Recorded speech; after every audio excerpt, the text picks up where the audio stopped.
Hariom students, स्वागत है आपका free study bye Lodhi sir के यूट्यूब चैनल में। स्टूडेंट्स, आज हम आपको बताने वाले हैं पर्यावरण या विज्ञान से संबंधित एक टॉपिक जिसका नाम है पीएच पैमाना। दोस्तों, आप किसी भी प्रकार का कॉम्पिटिटिव एग्जाम की यदि तैयारी कर रहे हैं और यदि उसमें जीके या साइंस या पर्यावरण सब्जेक्ट पूछा जाना है तो निश्चित रूप से यहाँ पीएच पैमाना से संबंधित प्रश्न आते ही हैं।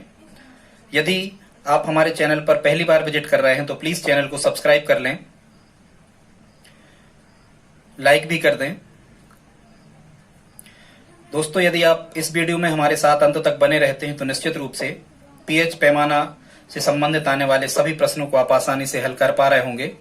और यहां से निश्चित रूप से प्रश्न साइंस में आता ही है। मुख्यतः प्रश्न कैसा आता है, या तो इसके खोजकर्ता पूछ लेते हैं या इसका उपयोग पूछ लिया जाता है, या मुख्यतः कुछ पीएच मान बिलियन के पूछे जाते हैं, उनको हमने यहाँ पर बताने का प्रयास किया है। सबसे पहले हम देख लेते हैं कि ये जो पीएच पैमाना है या जो ये पीएच मान है ये कहते किसे हैं। तो पीएच का फुल फॉर्म होता है पावर ऑफ हाइड्रोजन। पीएच का फुल फॉर्म क्या होता है? पावर ऑफ हाइड्रोजन, मतलब हाइड्रोजन आयन की शक्ति इसको हम कह सकते हैं, या फिर इसको कहते हैं पोटेंशियल ऑफ हाइड्रोजन। इसका full form potential of hydrogen. Students, potential का मतलब होता है विभव, मतलब हाइड्रोजन आयन का विभव भी हम इसे कह सकते हैं। और प्रारंभ में 1909 में, ध्यान रखना, 1909 में एचपी सोरेनसन, 1909 में एचपी सोरेनसन नामक वैज्ञानिक ने हाइड्रोजन आयन का विभव ज्ञात करने के लिए इस पीएच पैमाना की खोज की थी। ध्यान रखना, कभी पूरा नाम नहीं आता, तो इतना आता है कि पीएच पैमाना की खोज किसके द्वारा की गई थी। तो स्टूडेंट्स ध्यान रखना, पीएच पैमाना की खोज की गई थी 1909 में एचपी सोरेनसन के द्वारा। और प्रारंभ में इसकी जो खोज की गई थी, ये क्यों की गई थी? तो प्रारंभ में इसकी खोज करने का उद्देश्य था हाइड्रोजन आयन की सांद्रता ज्ञात करना। हाइड्रोजन, एक चीज ध्यान रखना, यहाँ H का मतलब ही है हाइड्रोजन। तो कभी यदि आपको यहाँ से कोई प्रश्न आता है और उसमें यदि हाइड्रोजन होता है तो निश्चित रूप से उसका आंसर हाइड्रोजन ही होता है। तो प्रारंभ में हाइड्रोजन आयन की सांद्रता ज्ञात करने के लिए पीएच पैमाने का उपयोग एचपी सोरेनसन ने किया था। इसका हम मुख्य उपयोग देख लेते हैं कि पीएच पैमाना मुख्यतः बताता क्या है, या हम कहें कि इसका मुख्य उपयोग क्या है। तो स्टूडेंट्स, इसका मुख्य उपयोग ये है पीएच पैमाना का कि ये किसी विलयन की अम्लीयता या क्षारीयता को दर्शाने वाला एक पैमाना होता है, जो मुख्यतः ये बताता है कि जो भी विलयन है उस विलयन की प्रकृति अम्लीय है या क्षारीय है। जैसे हम कहते हैं अम्ल मतलब एसिडिक होते हैं, ये अम्ल मतलब होता है कहना चाहिए खट्टे होते हैं अम्ल स्वाद में, और जो क्षार होता है ये क्षार कसैले होते हैं स्वाद में। जैसे नमक होता है क्षार, तो ये कसैला होता है, या एसिड टाइप जो होता है वो अम्लीय होता है। तो ये क्षार है या अम्ल है कोई भी विलयन, ये पता करने के लिए किस पैमाने का उपयोग किया जाता है? तो ध्यान रखना, पीएच पैमाने का उपयोग किया जाता है किसी विलयन की अम्लीयता और क्षारीयता को ज्ञात करने के लिए। इसमें क्या होता है दोस्तों, इसमें 1 से लगा करके 14 तक के अंक लिखे होते हैं इस पैमाने पर। देखो, ये हमने यहाँ बताने का प्रयास किया है। 1 से लेके 14 तक के यहाँ पर अंक लिखे होते हैं, बढ़ते क्रम में लिखे होते हैं, और एकदम जो बीच का जो मिड वैल्यू होती है, बीच का जो मान होता है, ये होता है 7। दोस्तों, यदि किसी विलयन का जो पीएच मान है, ये पीएच मान ही लिखे हैं, यदि किसी विलयन का पीएच मान 7 होता है तो उसे हम उदासीन कहते हैं, या न्यूट्रल भी हम उसे कह सकते हैं। ये उदासीन प्रकृति का होता है। जैसे कभी आपसे पूछा जाए कि शुद्ध जल का पीएच मान कितना होता है, तो शुद्ध जल का पीएच मान 7 होता है। इसलिए शुद्ध जल विद्युत का कुछ अलग भी होता है। ध्यान रखना, शुद्ध जल मुख्यतः हम अशुद्ध जल या वर्षा के जल को शुद्ध जल मान लेते हैं। हालांकि शुद्ध जल वो होता है जो हाइड्रोजन और ऑक्सीजन के संयोग से प्रयोगशाला में बनाया जाता है, वह एकदम शुद्ध जल होता है। तो शुद्ध जल का पीएच मान कितना होता है? 7 होता है। आप ध्यान रखना। अब इसमें क्या होता है, एक चीज बहुत ध्यान से आपको समझने की आवश्यकता है। यदि किसी विलयन का मान देखो 7 से अधिक, यदि हम इस दिशा में बढ़ जाएं, इस डायरेक्शन में बढ़ जाएं, मतलब 7 से अधिक, 8, 9, 10, 11, 12, 13, 14, यदि किसी विलयन का पीएच मान 7 से अधिक होता है तो वह क्षारीय होता है। ध्यान रखना, 7 से अधिक पे क्या होता है, कोई विलयन क्षारीय होता है। मतलब हम कहें कि यदि किसी विलयन का पीएच मान 10 है तो आप तुरंत कह देना वो क्षार होगा, बेस टाइप का होगा। ठीक है, बेस कहते हैं इंग्लिश में क्षार को।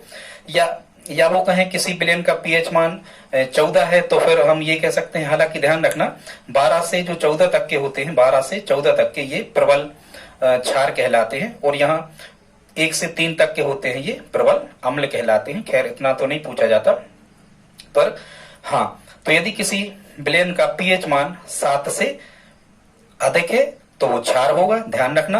और यदि किसी विलयन का पीएच मान 7 से कम है, मतलब 2 है या 3 है या 4 है या 5 है या 6 है, 7 से कम है तो वो अम्लीय होगा। स्टूडेंट इसको कैसे आप याद रखोगे, आ माने होता है अधिक, लेकिन आप उल्टा याद करना, 7 से कम होगा तो क्षार होगा। भले इसमें आ लिखा है, अधिक को दर्शा रहा, लेकिन उल्टा सोचना आप, अधिक को कम कर देना। यदि 7 से कम होगा तो 7 से कम होगा तो अम्ल होगा, 7 से अधिक होगा तो क्षार होगा। ये बात क्लियर है। अब कभी कभी आपको प्रश्न आता है हमारे शरीर के बारे में कि हमारा जो शरीर होता है इसमें जो भी चीजें, जो भी विलयन होते हैं, जैसे रक्त है या मूत्र है या लार है, तो हमारा शरीर का जो पीएच मान होता है, इसमें आपको ध्यान रखना है हमारे शरीर का पीएच मान मुख्यतः कार्य करता है 7 से 7.8 तक।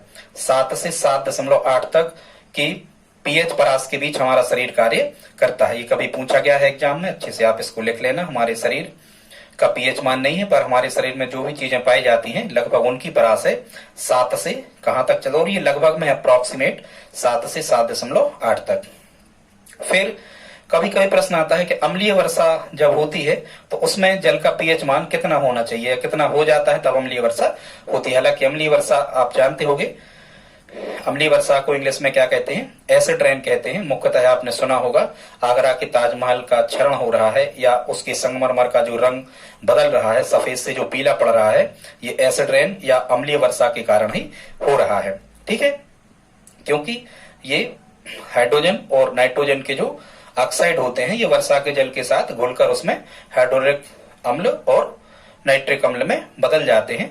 ठीक है, इसलिए अम्ल वर्षा होती है। खैर आज हमारा उद्देश्य अम्ल वर्षा का नहीं है, पर आप समझ गए। तो जब वर्षा के जल का पीएच मान 5.6 से कम हो जाता है, याद रखना, जब वर्षा के जल का पीएच मान 5.6 से 56 प्रकार के भोज होते हैं ना, ऐसे याद रखना, 56 मान 5.6। कोई वर्षा है वो 56 भोज बना लेती है, इसे करके याद रखना। वर्षा के जल का पीएच मान जब 5.6 से कम हो जाता है तो वही वर्षा अम्लीय वर्षा में बदल जाती है, और इस प्रकार की वर्षा को अम्लीय वर्षा हम कहते हैं। फिर कभी कभी आपको प्रश्न आता है कि दांतों का क्षरण कब प्रारंभ हो जाता है, दांतों का क्षरण कब होने लगता है, दांत अपने कब घिसने लगते हैं। तो इसमें ध्यान रखना है जब मुंह का पीएच मान मतलब इसमें लार आदि बहुत सारी चीजें इसमें होती हैं, तो हम कह सकते हैं मुंह का पीएच मान जब 5.5 से कम हो जाता है। देखो वर्षा में भी कम है और मुंह में भी कम है। ठीक है, 5 चीजें कोई एक साथ खा लेते, ऐसे करके याद रखना, मुंह में 5 चीजें एक साथ खा लेते, ऐसे करके किसी का पंजा नहीं जाता मुंह में, जर्दा गुटखा आदि खाने वाले होते हैं, ऐसे करके याद रखना। मुंह का पीएच मान जब 5.5 से कम हो जाता है तो दांतों का क्षय क्या हो जाता है, प्रारंभ हो जाता है। ठीक है, तो मुंह का पीएच मान याद करने में इसका उपयोग होता है। और मुख्यतः जो मृदा होती है या मिट्टी होती है, मिट्टी की उपजाऊ क्षमता भी या अम्लीयता या क्षारीयता मिट्टी की भी पीएच पैमाने के आधार पर ही तय की जाती है। ठीक है, मुंह का पीएच मान निकालने के लिए, और हम कहें कि अम्लीय या क्षारीय प्रकृति की जांच करने के लिए, और मृदा अम्लीय है या क्षारीय इसकी जांच करने के लिए पीएच मान का उपयोग किया जाता है। अब हमने एक ट्रिक यहाँ पर आपको बताने का प्रयास किया है दोस्तों, और ये जो ट्रिक है मुख्यतः यहाँ से आपको पीएच मान पूछे जाते हैं, और ये एग्जाम रिलेटिव हैं जो एग्जाम में अधिकांशतः पूछे गए हैं, जिनके पीएच मान उनको हमने यहाँ बताने का प्रयास किया है। आप इनको पेन कापी उठा करके आप इनके नोट्स बना लें। ट्रिक कैसी है, और ट्रिक जो है ये पीएच मान के बढ़ते क्रम में है। ट्रिक कैसी है, ट्रिक आपको याद रखना है, नींबू से या नींबू की कर लेना, या नींबू से कुछ भी कर लेना, नींबू से सिर से दम मुंह को दुलार, नींबू से सिर से दम मुंह को दुलार। एक ट्रिक आप लिखोगे, नींबू के नींबू से सिर से दम मुंह को दुलार। यदि आप इतना लिखते हो तो यहाँ क्या हो जाएगा दोस्तों, नींबू का पीएच मान होता है 2.4। ध्यान रखना, नींबू का पीएच मान कितना होता है, 2.4 होता है। फिर यहाँ लिखा है क्या, से। स्टूडेंट्स यहाँ से बनेगा शराब। शराब का पीएच मान होता है, शराब का पीएच मान होता है 2.8, लगभग है, अप्रोक्सीमेट। सभी नींबुओं का नहीं हो सकता इतना, ठीक है, अलग अलग वैरायटी की अलग अलग चीजें होती हैं, पर जनरली लगभग ऑप्शन में आपको ऐसा आता है। नींबू का पीएच मान 2.4, से बनेगा शराब। वैसे ही नींबू काय में मिलते हैं आपको, दर्जन में मिलते।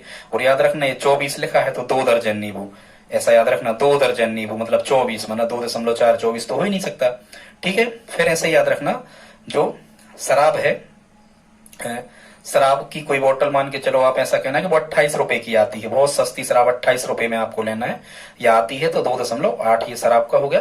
फिर यहाँ क्या लिखा है, सिरका। वैसे सिर के मस्तिष्क के 3 भाग होते हैं, तो ये तो आपको याद ही हो जाएगा, मस्तिष्क के 3 भाग होते हैं, सिर के 3 भाग होते हैं, उससे आपको याद हो जाएगा। सिरका का पीएच मान कितना होता है स्टूडेंट, सिरका का पीएच मान होता है 3, ठीक है।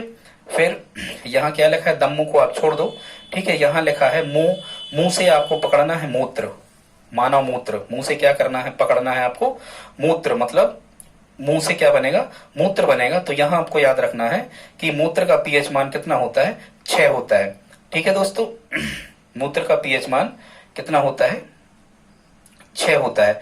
फिर यहाँ लिखा है दुलार, तो दुलार से आपको याद रखना है, दूध से बनेगा यहाँ दूध। दूध का पीएच मान होता है, दूध का पीएच मान कितना होता है, 6.6। ला से बनेगा स्टूडेंट्स यहाँ लार, लार का पीएच मान होता है 7.4। और यहाँ रा से बनता है रक्त।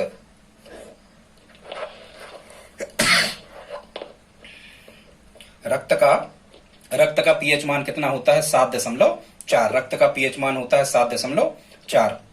फिर यहाँ कुछ और इंपॉर्टेंट फैक्ट हमने आपको बताने का प्रयास किया है। समुद्र के पानी का पीएच मान, समुद्र का जल चूंकि खारा होता है, समुद्र के पानी का पीएच मान होता है 8.4। कितना, 8.4। वैसे 84 लाख योनियों में जन्म लेना पड़ता है और फिर यहाँ वहां से पानी में नदी पार करना होती है हिंदू संस्कृति के अनुसार, ऐसे आप याद रख सकते हो। समुद्र के पानी का पीएच मान कितना होता है, 8.4। फिर पीने के पानी का पीएच मान कितना होता है, 7 से 7.8। पीने का पानी लोग 7 रखते ना, पीने का पानी लोग 7 रखते, ठीक है, 7 रखते और 8 बाटल तक रखते। तो ऐसे याद रखना, पीने के पानी का पीएच मान कितना होता है, 7.8 होता है। 7 से 7.8 पीने के पानी का पीएच मान। ये हम आपको बता चुके थे। शुद्ध जल का पीएच मान कितना होता है, शुद्ध जल का पीएच मान 7 होता है, मतलब शुद्ध जल उदासीन होता है, न्यूट्रल होता है। और दोस्तों चूने के पानी का जो पीएच मान होता है वो 10.5 होता है, सबसे ज्यादा होता है। याद रखना, जब हम चूना ले आते हैं तो लगभग 5-10 किलो तो लगभग लाते हैं, 10-5 किलो से कम चूना नहीं लाते। ऐसे आप याद रखना, चूने के पानी का पीएच मान कितना होता है, 10.5 होता है। दोस्तों आप इतना याद कर लेना। यदि आज का वीडियो आपको अच्छा लगा हो तो प्लीज लाइक, शेयर और सब्सक्राइब करें। यहां से प्रश्न निश्चित रूप से आता ही है, हम आपको गारंटी दिलाते हैं, इतने से ही प्रश्न पूछा जाता है। तो आप हमारे चैनल को प्लीज सब्सक्राइब कर लें। धन्यवाद।